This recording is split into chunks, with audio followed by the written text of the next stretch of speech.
costume that you're wearing.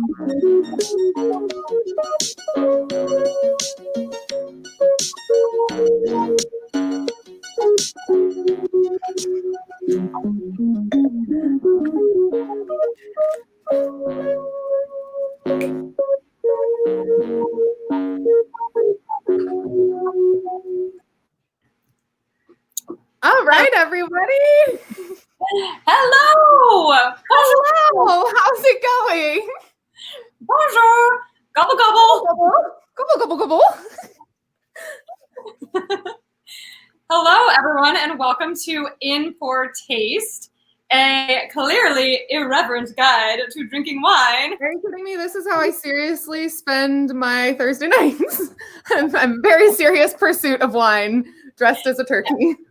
Yes. Can you fill out your grid like that, please? You have 30 seconds. Smells like it's got a medium intensity.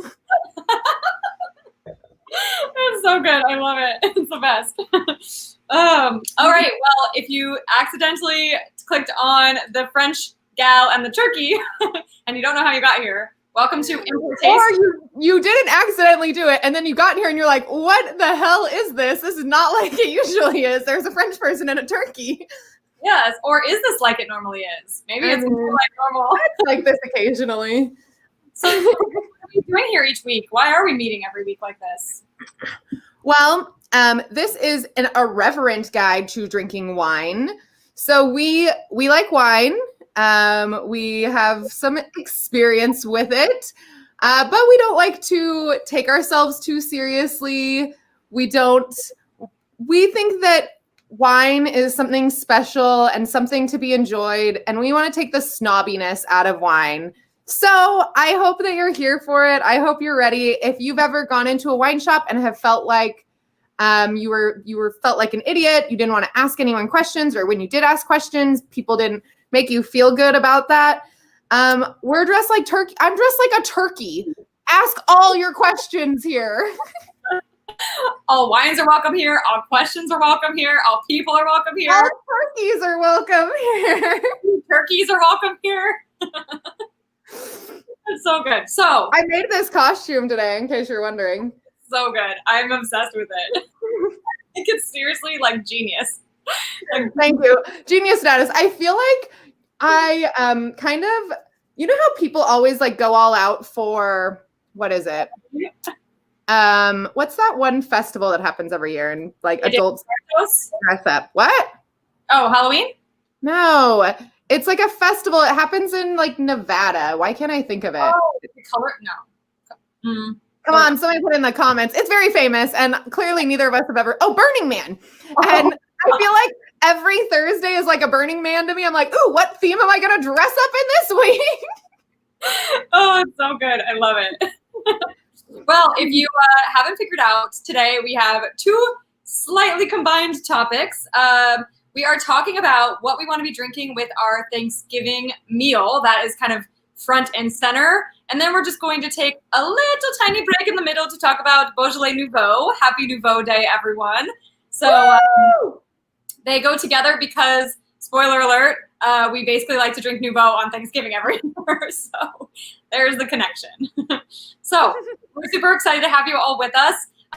While we're at it, I guess, we'll just point out the fact that next Thursday is Thanksgiving. So this is our Thanksgiving episode.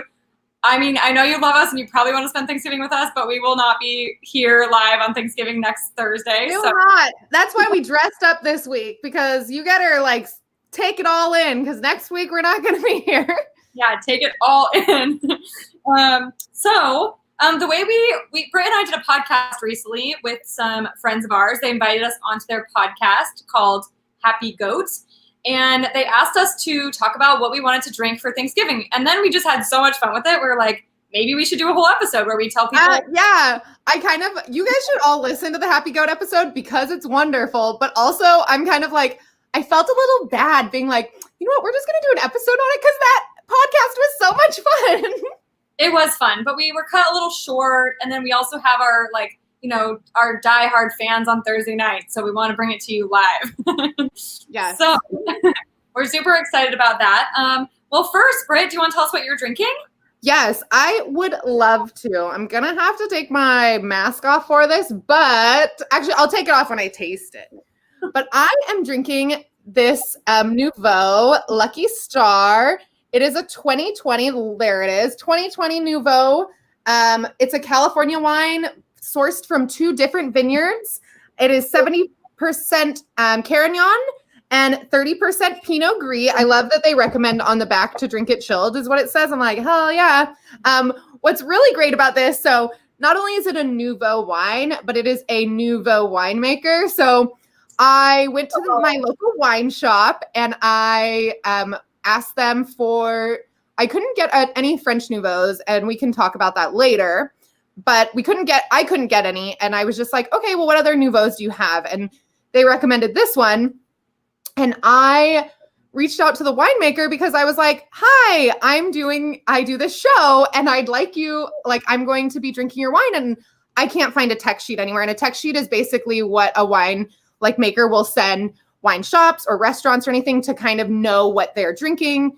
And they were like, oh yeah, like I'll send that to you. And he was like, can I bring you another bottle? Because I kind of did like a remix, and I would not make Karen and Georgia proud because I did give him my address, this person that I did not even know. I'm like, yes, you want to give me a free bottle of wine? Please, here's my home address. Like, come kill me when you're ready.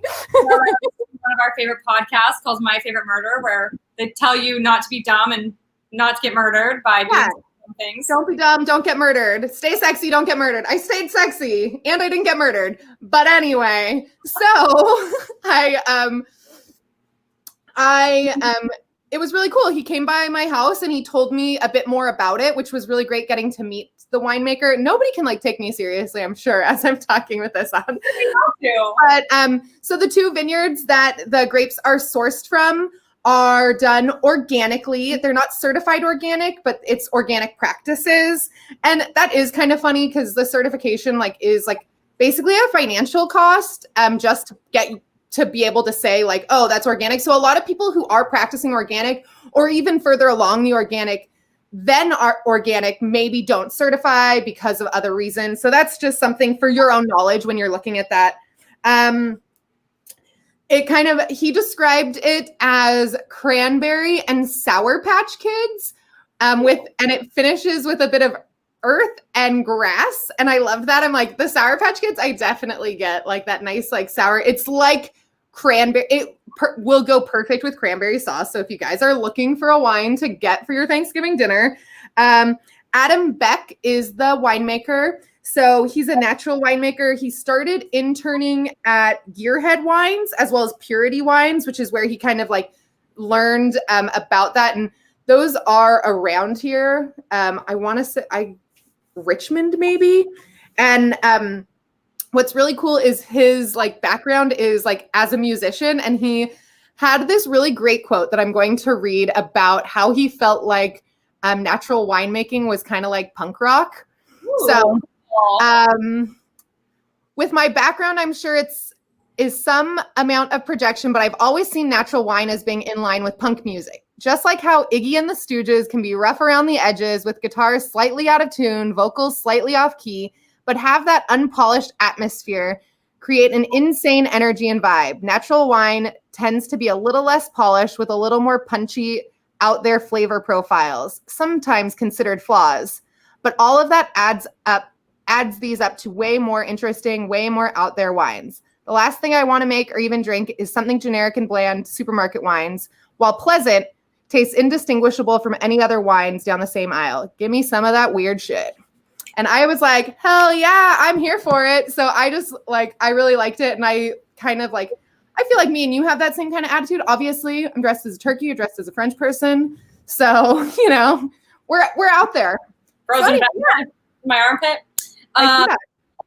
Well, that's cool. I love that quote about punk rock because I feel like that about, I struggle with how to define natural wines a lot because they're so ambiguous, but I kind of like the idea that when you drink a natural wine, you know you're going to get something different. Like they're all going to taste different. And that can be a little scary for people sometimes because you run the risk of getting something that you don't like or getting something that your palate has never had before. So it's like, whoa. But I like that. That's really cool. I like this. So, yeah, we are going to talk a little bit more about Nouveaux when we get down to like the Nouveau section. So if you're wondering what that means, don't worry, we will get there. But I will also say I am drinking a Scribe. Lauren has Mm. So, sorry, I'm trying to get you not a bad reflection. So it is a Scribe Nouveau style wine. So I've been using the terminology Nouveau style because technically, okay, this might be breaking into my other section a little bit, but Nouveau means new. And that's kind of the point of these wines is that they're brand new.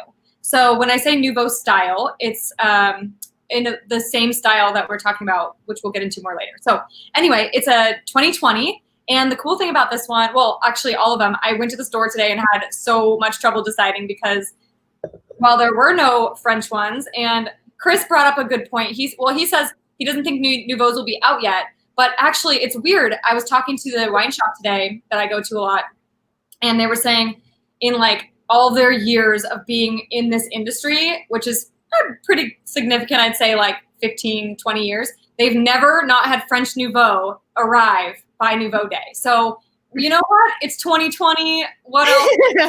It's like, let's just blame it on 2020. That's pretty much what I do. Like anytime that something goes wrong, I'm like, fuck it, it's 2020. Yeah, let's blame everything on 2020 and then we'll just get it all out of our system so 2021 can be like perfect. But anyway, so this is a Nouveau style wine. It is from the producer is called Scribe, like I said. It is 100% Pinot Noir and it is from Carneros. And interestingly, so California, Northern California. Interestingly enough, it is a 6-day carbonic maceration, which we'll kind of get into a little bit as well. And then I thought this was so cool. On their bottle, they put bottled on 10/22/2020. So that means like 3 weeks ago, this was bottled. I know. That's insane. It was so cool. And if you're wondering why that's so cool, usually the wines you're drinking have been in a bottle for like a year or 10 years or something, longer to kind of get have them adjust. And this is just like fresh out of there. And I had a video and I don't know, I forgot to tell Lauren, so I don't know if it's even possible to play a video from Instagram on here, but maybe later we can play a video of the Scribe winemaking process on Instagram. So, but if not, you can all look it up. It's on their Instagram. It just basically shows like, it's just a simple grab the grapes, press them, put them there, bottle them, send them out. So it's very fast.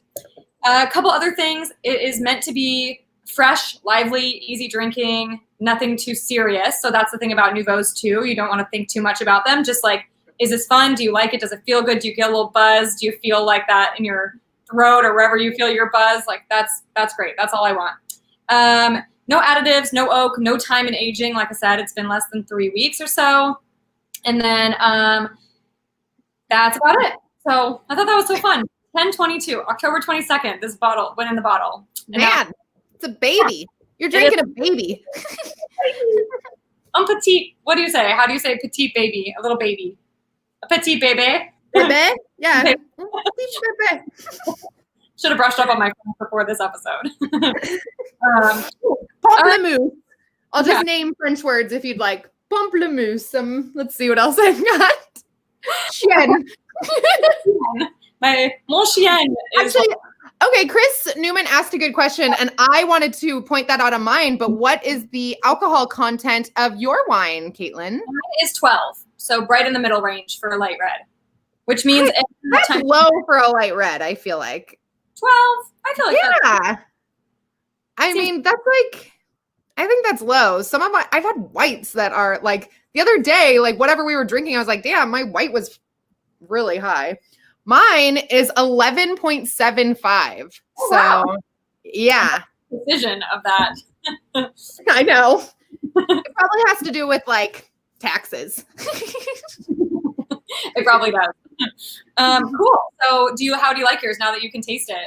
I like it. It's great. Actually, I tried both of them. So this is the second one. I had the other one, and I do like the remix. It's kind of a bit bigger, a little bit, I would say, a little bit fuller than the other one. And he told me when he brought me the second one that he kind of the grapes had reached a higher Brix, the ones that he had added a little bit later too. So that like definitely adds kind of like a richness to the palate, but it's great. Definitely has that like cranberry tartness to it.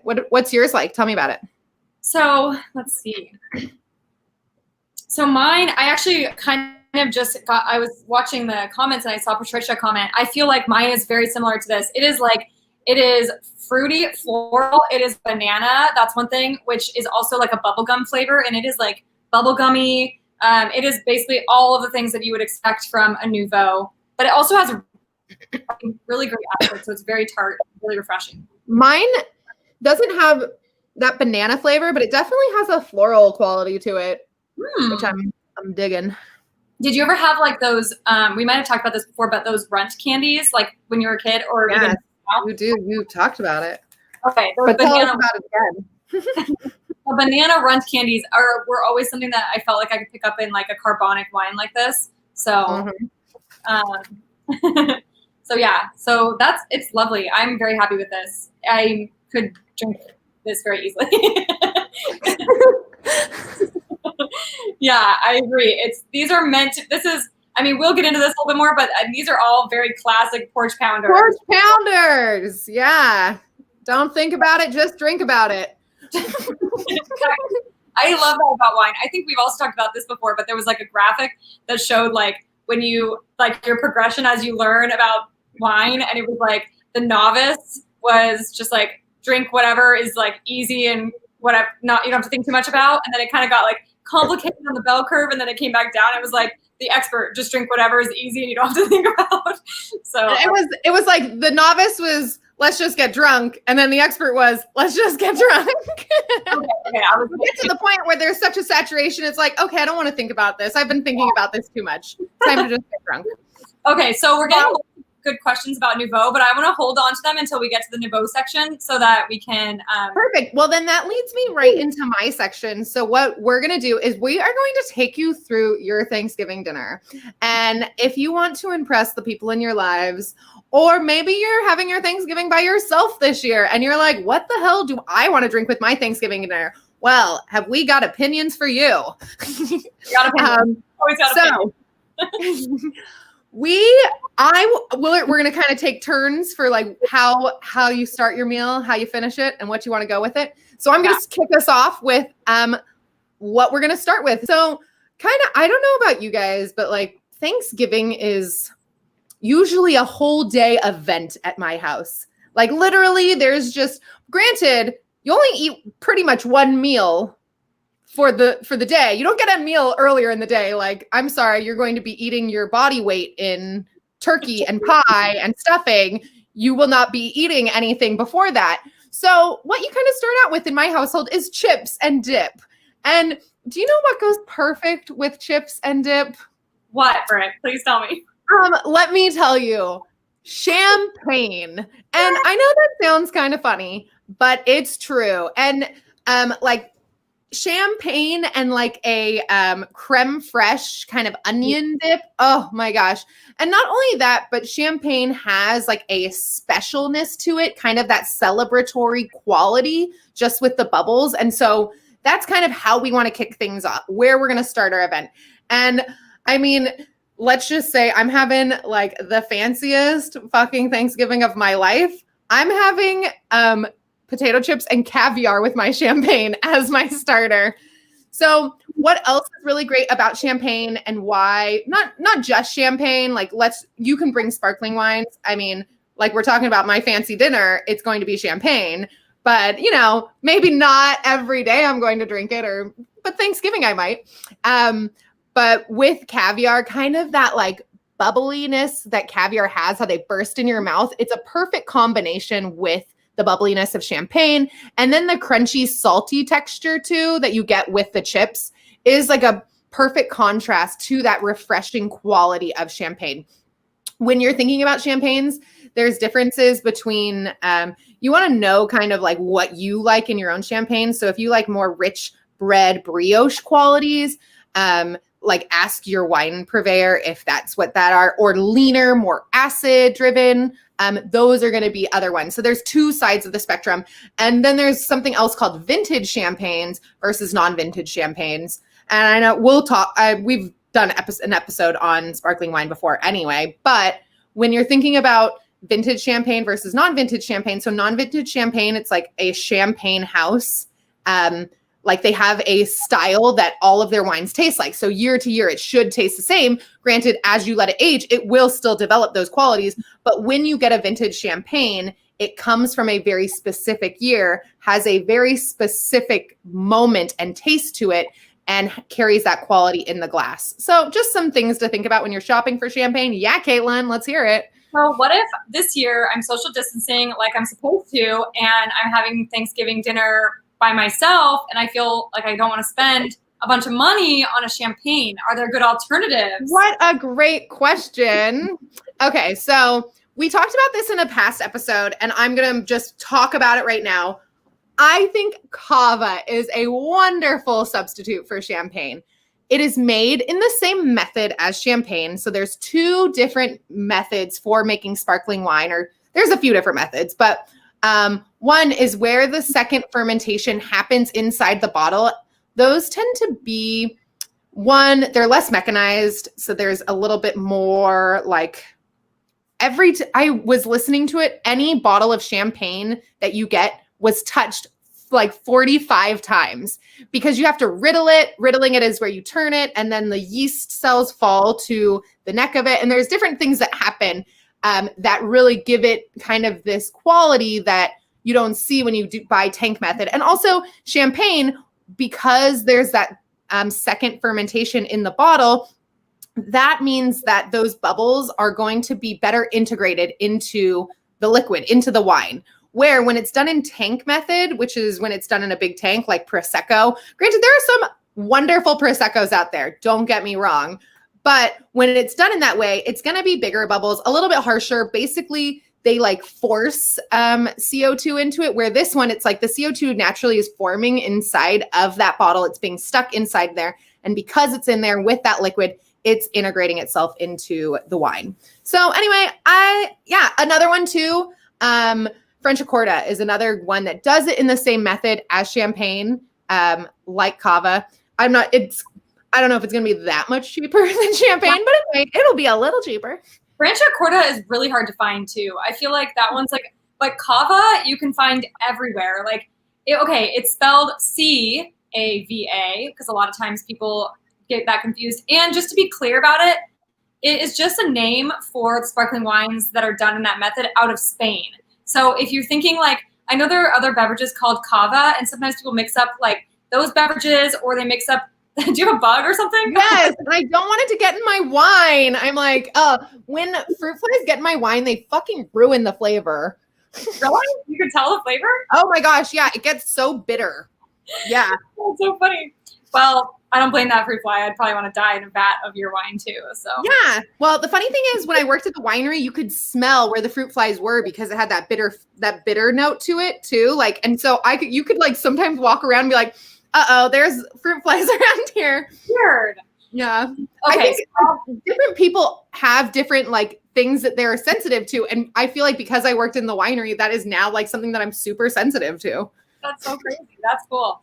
So anyway, if you're looking for a good alternative sparkling, like Britt said, cava is great. You can find them at Trader Joe's. You can find them at the grocery store. Just look for cava, and it's not necessarily a designation of sweetness. Cava is its own. It'd be like saying champagne or Prosecco. Cava is its own category. So look for it. It's really good value for what you're going to get. Yeah, and I was reading that, so there's, just like in champagne, there is an aging requirement or aging categories. So there's just regular Brut Cava, which still requires 9 months of aging.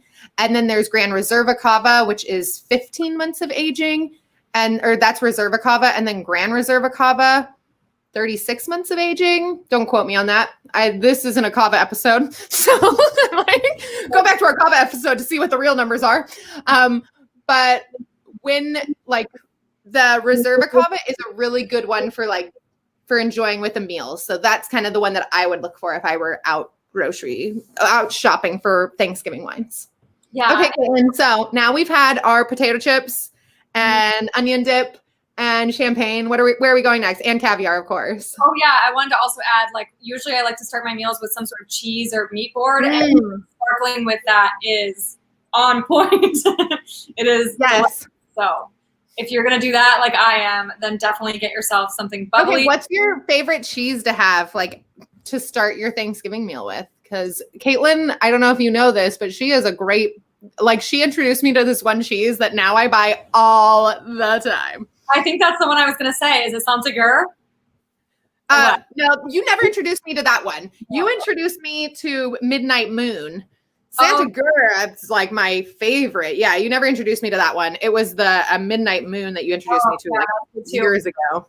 Oh my gosh. I feel like every year for Thanksgiving, I don't really cook much, and I've mostly just gone to other people's Thanksgivings, but I just bring cheese, and I just go to the cheese shop and I buy like copious amounts of cheese, and nobody's turned me away yet. So, but yeah, I think Santagur is my favorite cheese. I feel like that shit is crack. It's like crack. It is crack.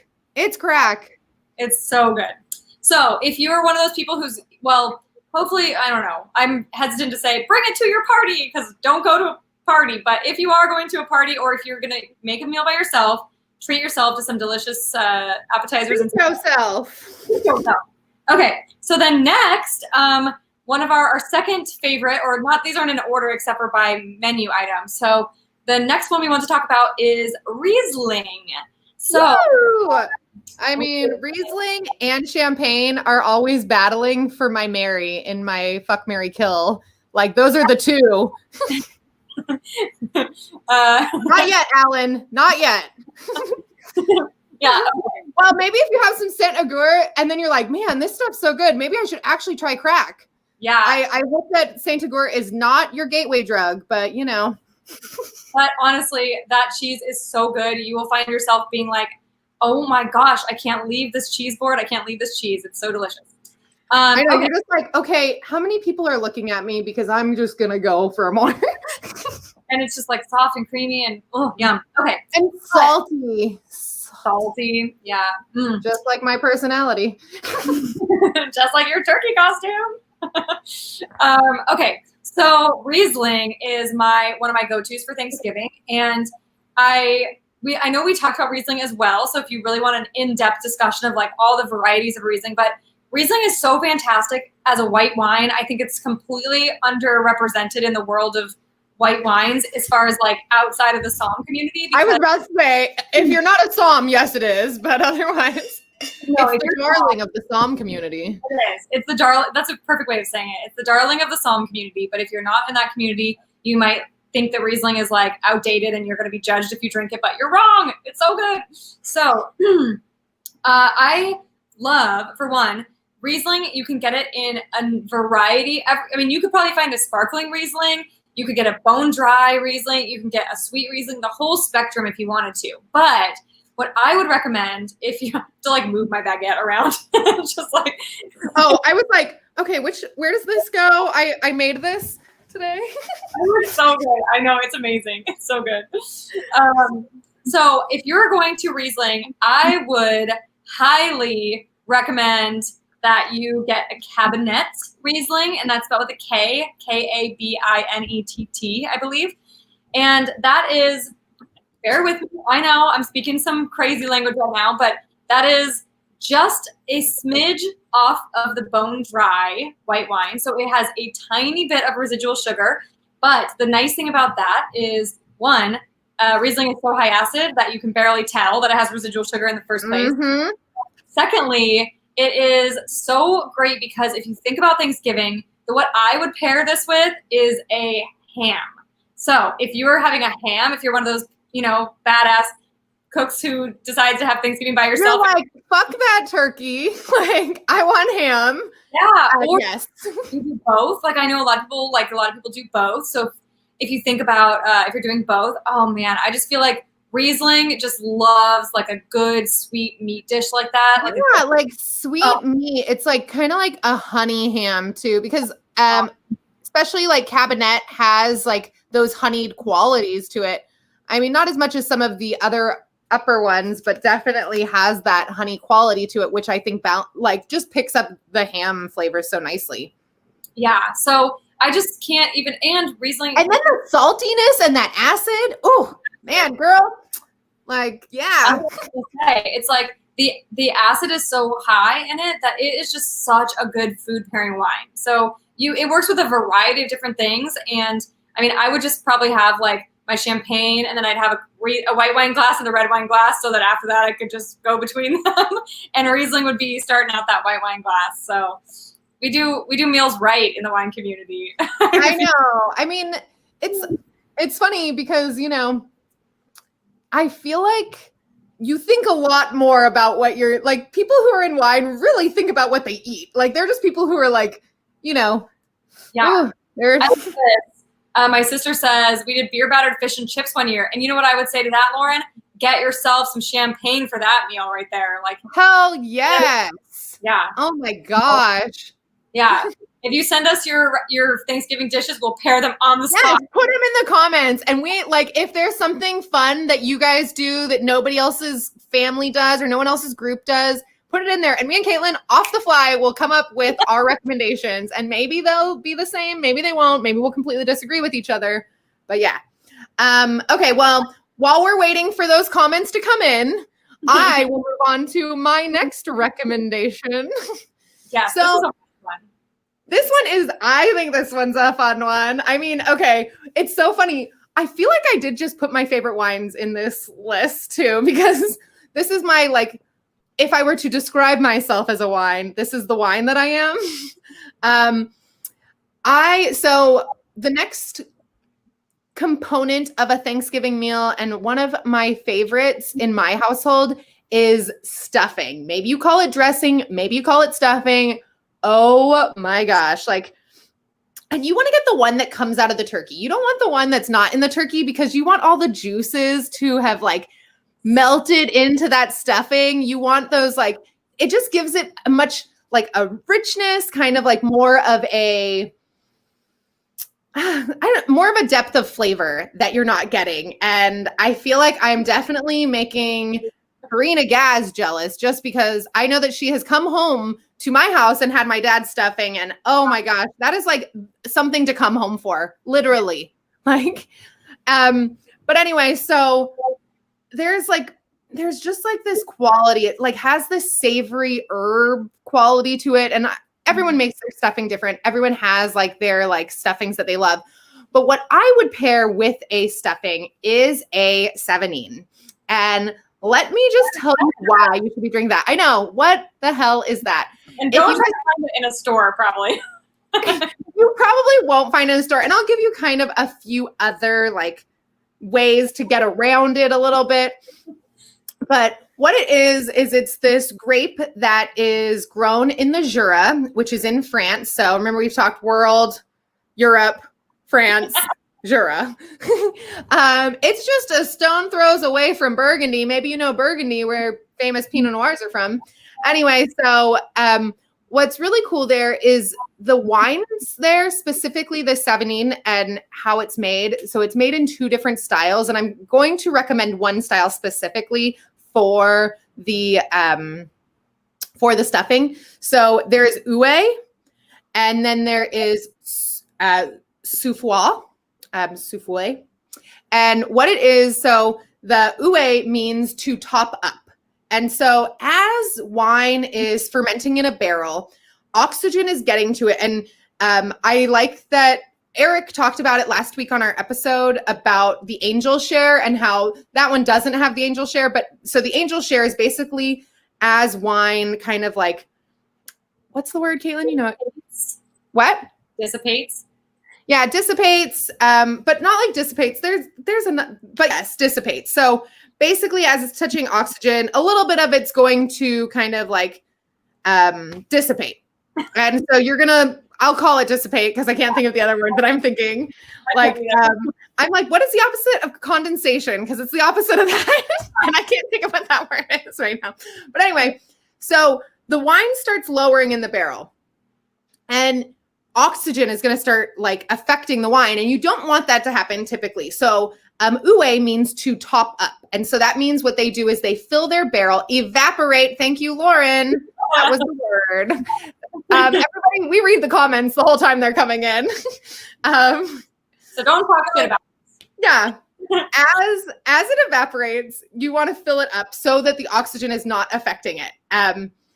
But in the souffle, I've heard it pronounced like a few different ways. As that's happening, what it is they do not fill it up, and that means under a veil. And what they're talking about is under a veil of yeast.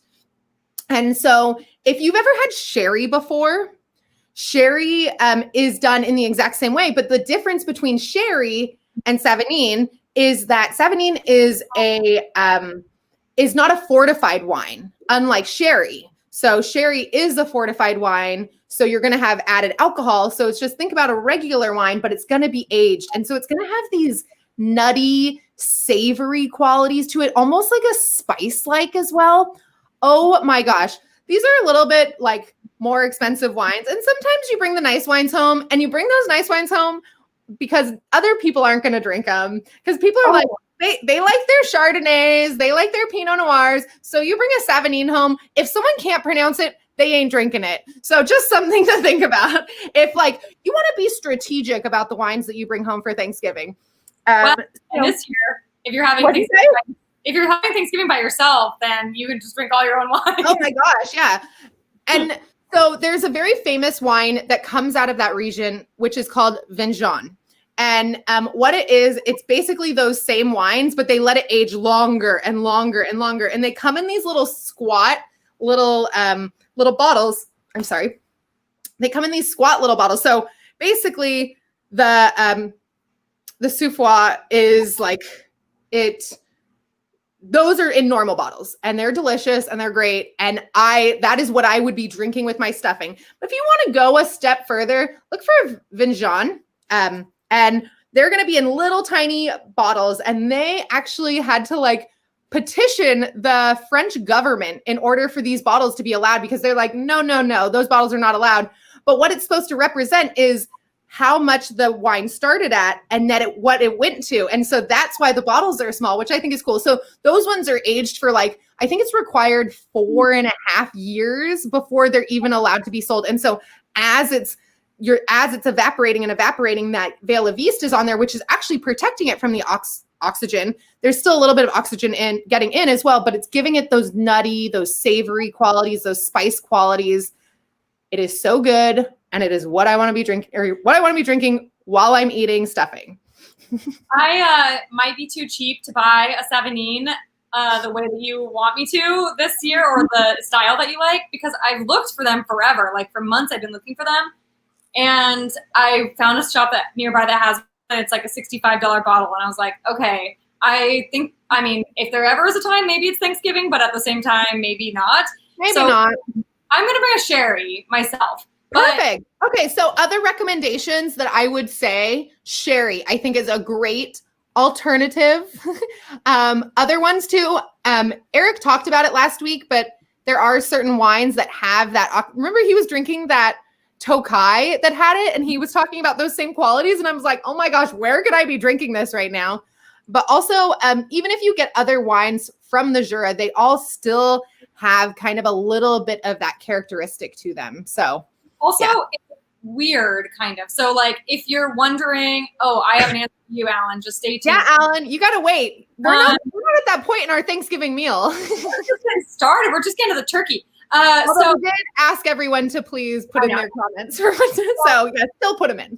Well, I just want to clarify that, like, when we talk about sherry, we're not talking about the dessert sherry that a lot of people might think about, which is like, what, Italian or something? What's the dessert one? Where's that from? I don't know.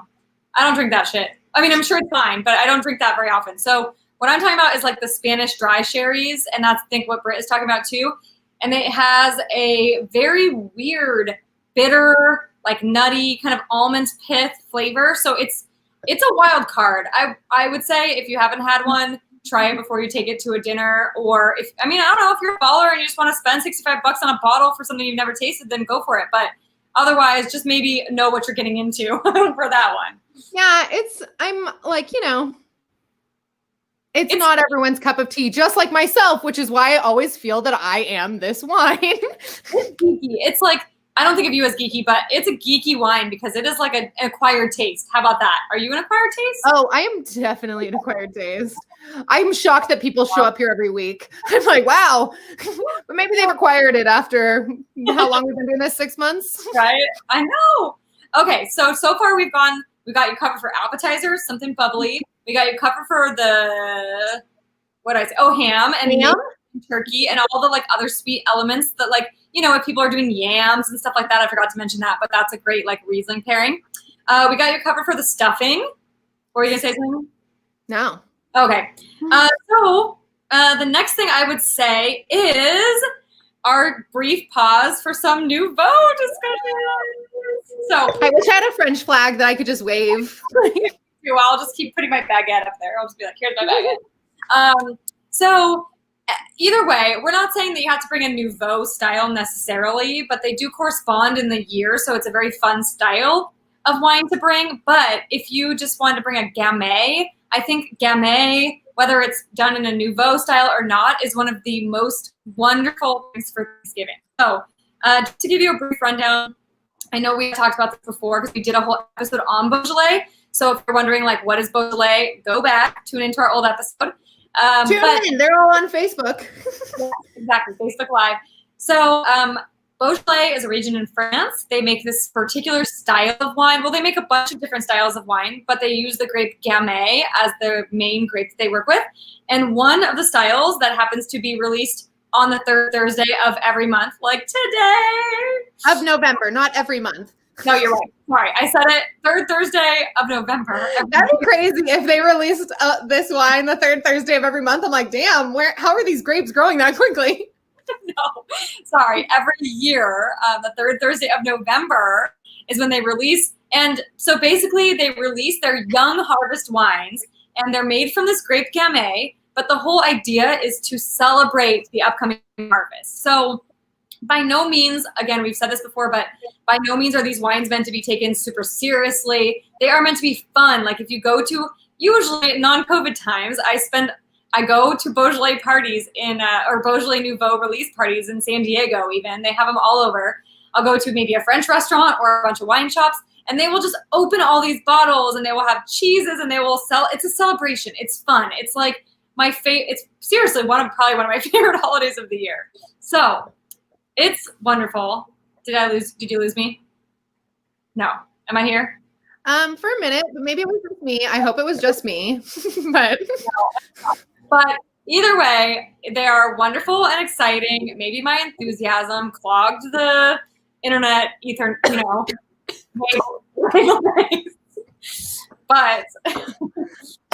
yeah, that's what happened. Uh-oh. We lost you again. Okay, you're back. Okay. So maybe not.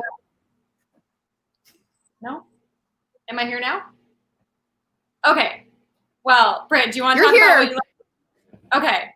Do you want to talk about what you love about Beaujolais? I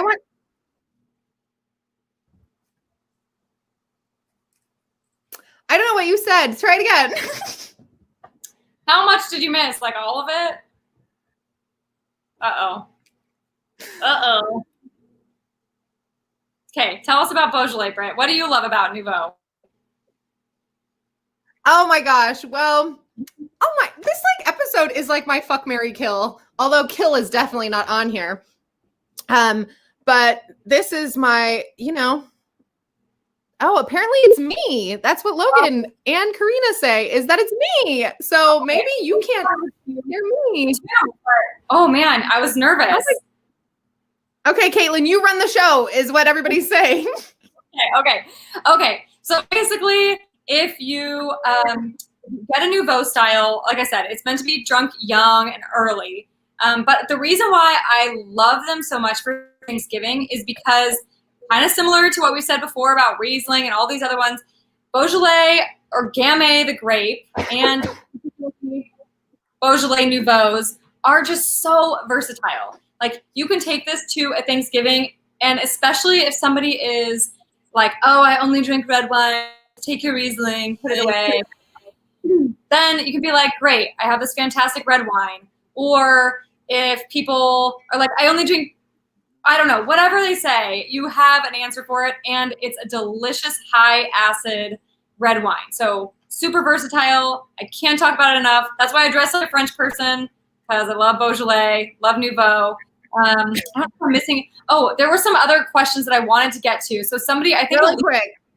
Go. I love that Alan said this. It's not me, it's you, Britt. Sounds like how everyone's broken up with me in the past. It's weird because I'm so used to it being me that I'm like, uh-oh, should I just stop?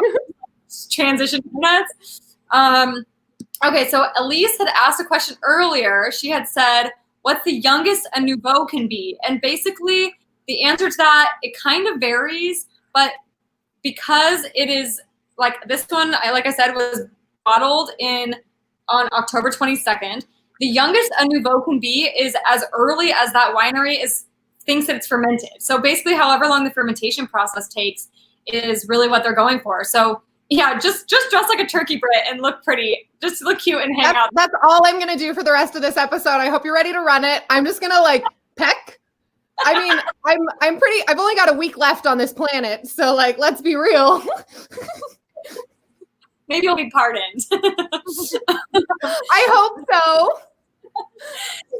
No, you seem like you're doing fine now. You seem like you're here, but great. So, sorry, Elise. In answer to your question, a Nouveau can be as young as it takes to ferment, and sometimes that's like a matter of days, and sometimes that's longer. But it's generally meant to be really, really young. I will say, if you want to ask the inverse of that, how old can a Nouveau be?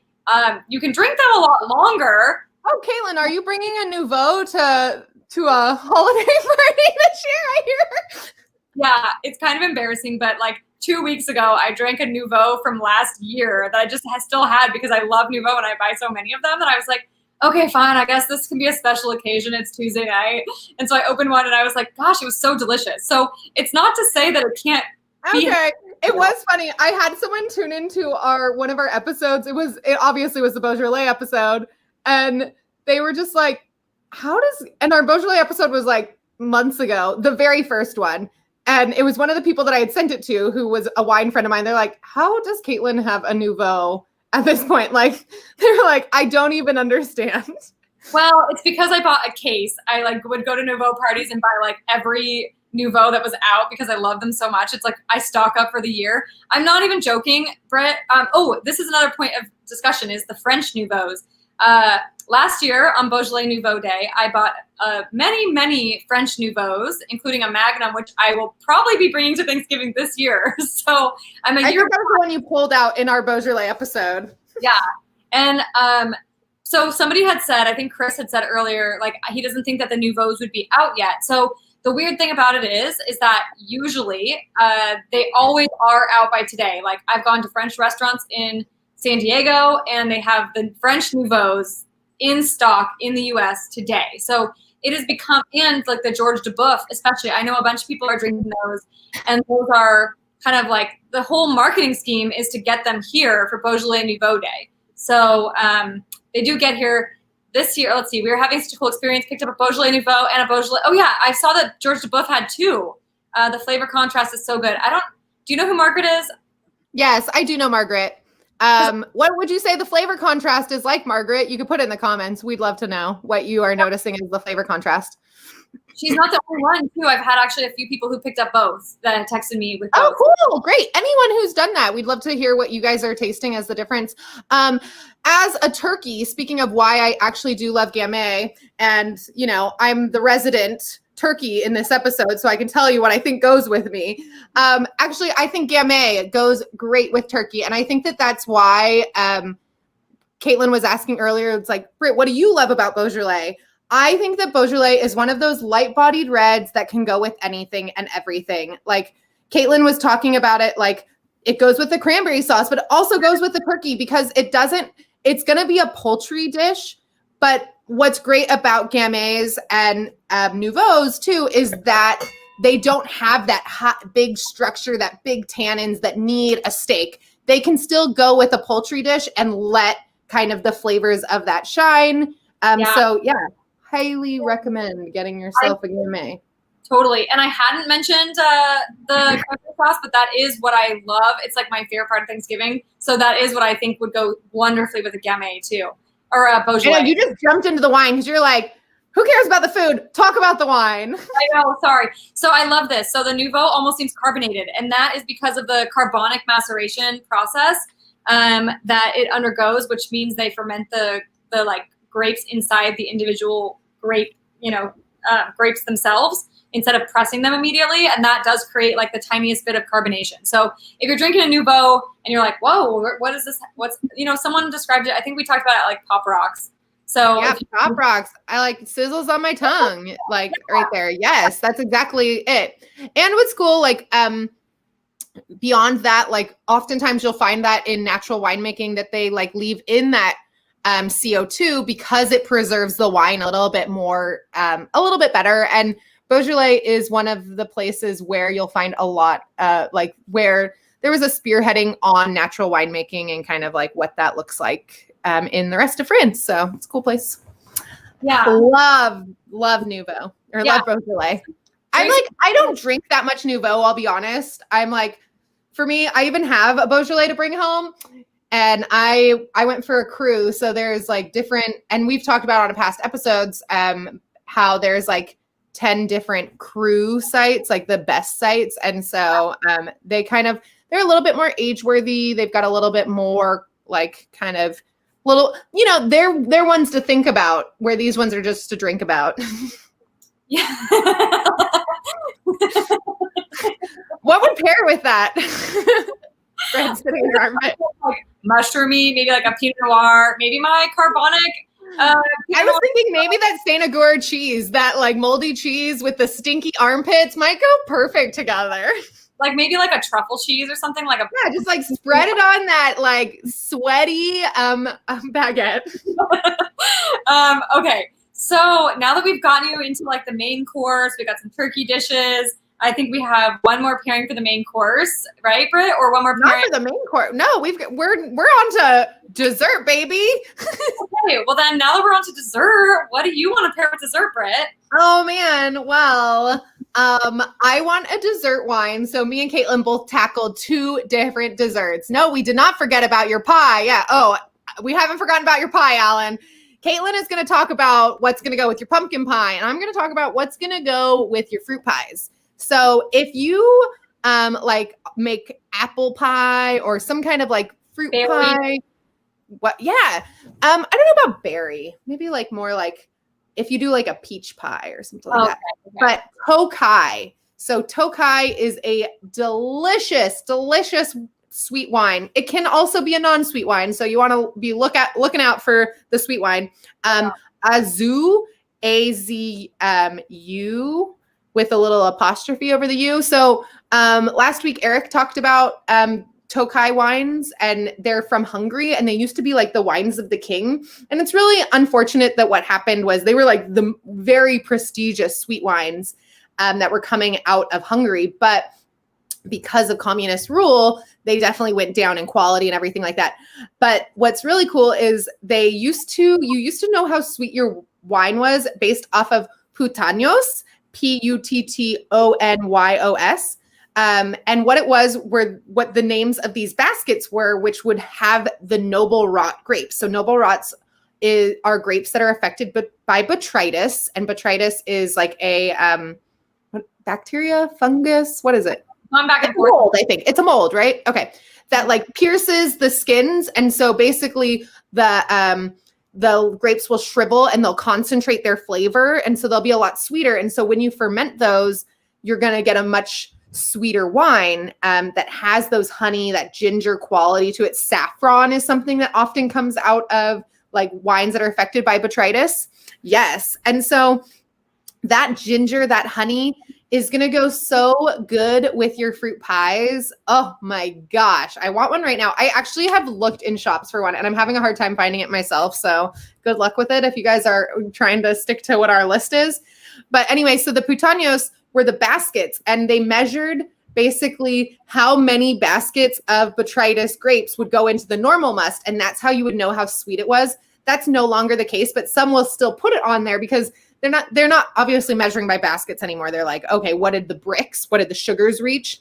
But what's really cool about Tokai wines, sweet Tokai wines, is that because there's so much sugar in them, it's not like so much sugar. It's like it's a lot of sugar. Let's be real, but it's gonna be like, it goes perfect with dessert.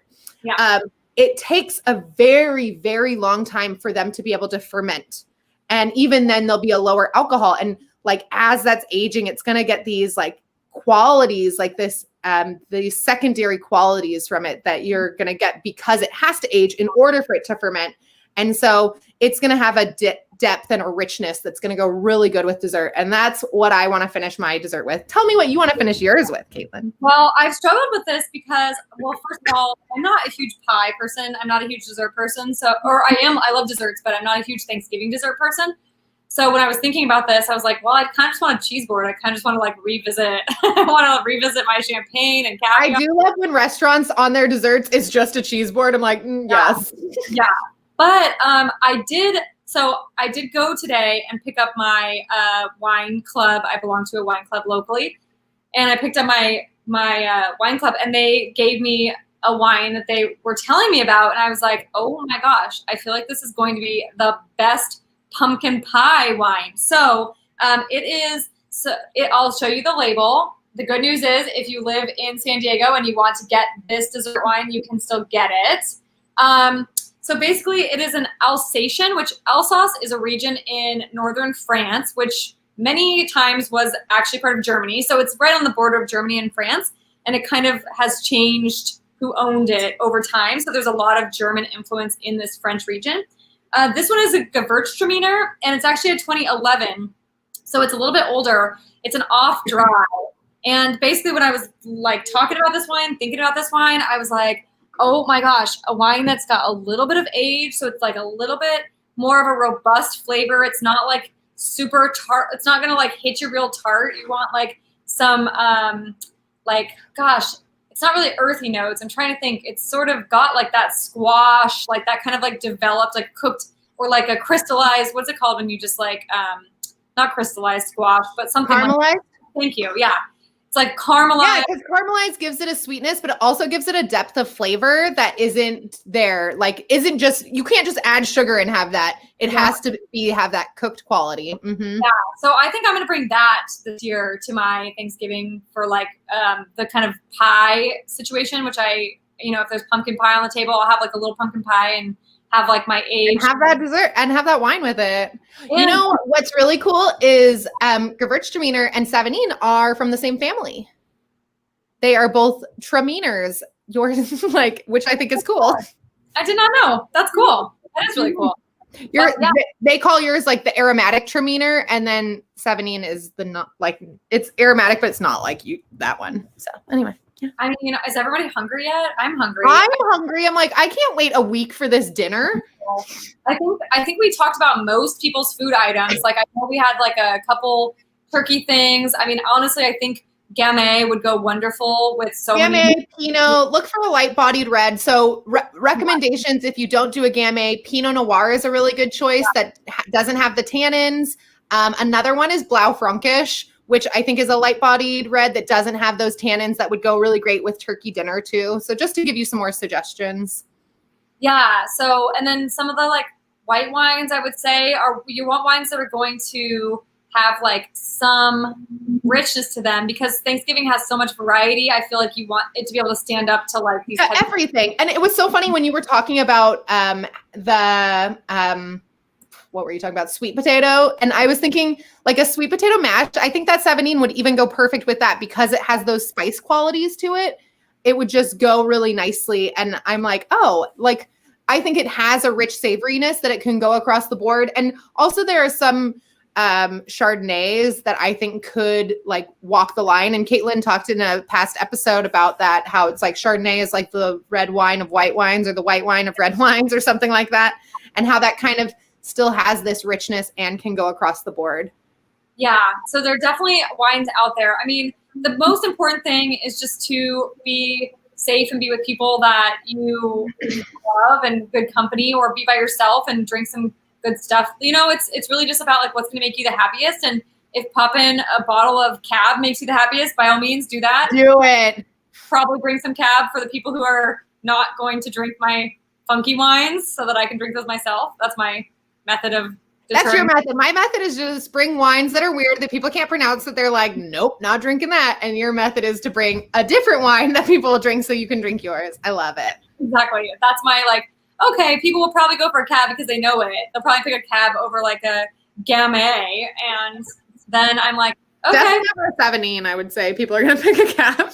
Or sherry. I feel like a lot of people will take one sip of sherry and they'll be like, that's disgusting. Where's the Cab? So you know what? Then I get a whole bottle of sherry might be a little aggressive, but yeah, maybe. I mean, not if me and you were having Thanksgiving together.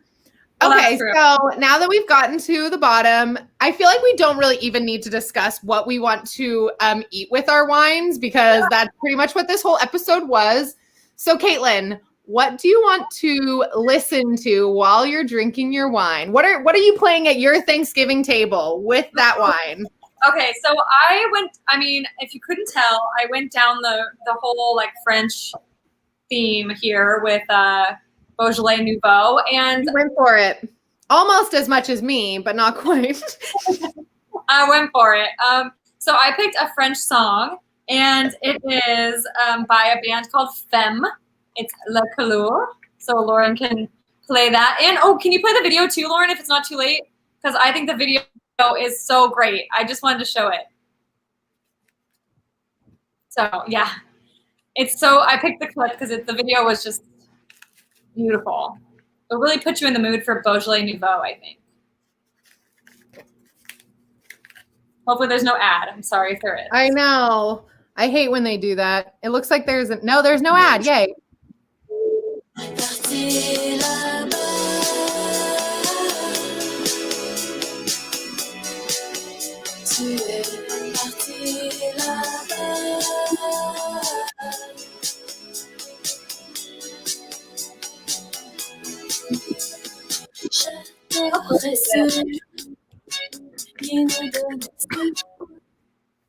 So yeah, I just thought it was beautiful, and also it's like, I wasn't planning it for my Thanksgiving dinner. I was planning it for tonight.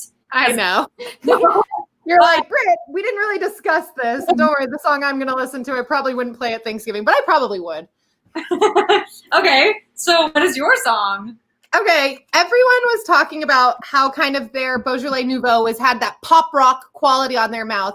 And I mean, if my label didn't give it away, Lucky Star is the perfect song to go with that Nouveau wine. So that's what I want to listen to while I'm doing it. I hope mine doesn't come with an ad. Oh, mine did come with an ad.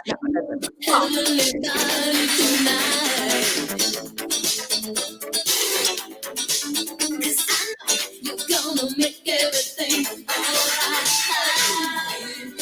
You may be my lucky star. What you do to me, baby, you know I'm the luckiest by far. Starlight, starlight, first I think tonight. Starlight, make everything alright. Starlight. I'm like, did I put an end on this? I'm pretty sure I did. Okay, great. I'm like, oops. Anyway, sincere appreciation for Kate and the bread and pit dedication this hour. You know what? I am dedicated to this costume. But really, I'm dedicated to the show. I'm dedicated to all of you. I'm dedicated to Britt because I love doing this every week. And I love drinking wine at Thanksgiving, so... We're dedicated to wine, that's for damn sure. We're not that dedicated because we're not showing up next week.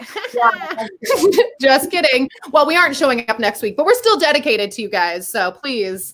So we are dedicated to you, and we're so dedicated to you that we are taking time away next week to regroup and be with our loved ones and take some time. But also, we want to know what you want to hear the next week. So yes, that's how dedicated we are. We are here for you. Send us your topic suggestions. Yeah. Please. So if there's something you want to hear about, a country, a region, a group, whatever, the world is our oyster. So send it our way. We'll announce our topic online, on Instagram, on Facebook, so that you'll know ahead of time. But then otherwise, we're just so grateful that you're all here. We hope you have a safe and wonderful and wine-filled Thanksgiving. A winerful Thanksgiving. It's so good. Yeah, I am probably gonna eat this later. I mean, it's my own armpit, so I'm not really that grossed out about it. I mean, it's just like, yeah, it came from her body. It's going in back into her body. Está bien. All right, everyone, have a good Thanksgiving. I hope you get wines. And as always, Caitlin, stay thirsty. We want to know your topics. Send it to us. Ooh, Caitlin, bite the baguette. Ooh, bite the big one. Au revoir, everyone. Ooh, Chianti, that's a good, I think that'd be a fun discussion. I like that, Patricia. I like where your head's at. I don't like where our music's at. Oh, there we go. Caitlin, everyone wants you to bite into that armpit bread.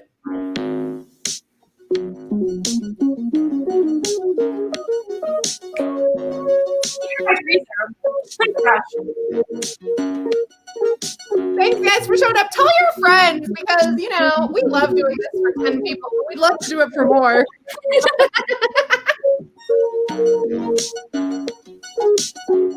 I missed the easiest side, okay? That was easier. It's like communion is what I'm having right now. All right, everybody. Have a good Thanksgiving.